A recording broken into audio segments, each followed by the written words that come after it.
पुण्यातील विमानतळावर इंडिगोची विमानसेवा खोळंबली आणि त्याचा मनस्ताप अनेक प्रवाशांना सहन करावा लागतोय।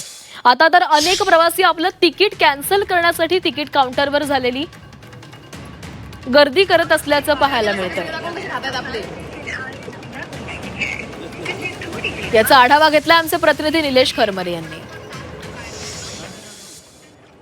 पुणे विमानतळावरही जे विमानं आहेत ते कॅन्सल झालेले आहेत, त्यामुळे या ठिकाणी प्रवासी जे आहेत ते खोळंबलेले पाहायला मिळतात।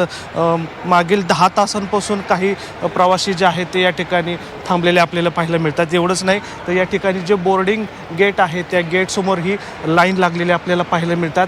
अनेक प्रवासी जे आहेत ते आता आपलं जे तिकीट आहे ते कॅन्सल करण्यासाठी इंडिगोच्या गेटवर थांबलेले आपल्याला पाहायला मिळतात। तर काही जे प्रवासी आहेत ते आता पुन्हा एकदा आपल्या घरी निघालेले आहेत, कारण पुढचा प्रवास त्यांनी आहे तो कॅन्सल केलेला आहे। तर आपण त्यांच्याकडे जाणून घेऊ, किती वेळ थांबला होता तुम्ही? सर, आम्हाला जवळजवळ 10 ते 11 तास थांबावं लागलं।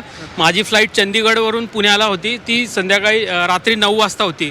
तर ती आम्हाला कोणतेही कारण न देता आम्हाला फक्त डिले करत गेलेत। त्यात 12 वाजता सांगितली, नंतर 3 वाजता सांगितली, असं करत त्यांनी सकाळ 7 पर्यंत आम्हाला खूप डिले केलं आणि मग आम्हाला शेवटी फ्लाईट भेटली।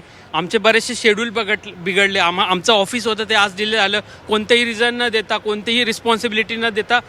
खूप त्रास झाला आम्हाला। आमच्यासोबत छोटा बेबी आहे, तिला पण खूप त्रास झाला। झोपायची व्यवस्था नव्हती, जेवायला व्यवस्थित मिळालं नाही, खूप त्रास झाला। बाकीचे जे प्रवासी होते ज्यांच्या फ्लाईट कॅन्सल झाल्या, आमची तर डिले झाली, पण ज्यांच्या कॅन्सल झाल्या त्यांच्या लगेजचे सुद्धा खूप इश्यूज झाले। त्यांना लगेज मिळायला अगेन 2-3 तास वेट करायला लागला, तर ते खूपच पॅनिक सिच्युएशन झाली। व्हिडिओ जर्नलिस्ट नितीन सांबरसह निलेश खरमरे, जे मीडिया पुणे।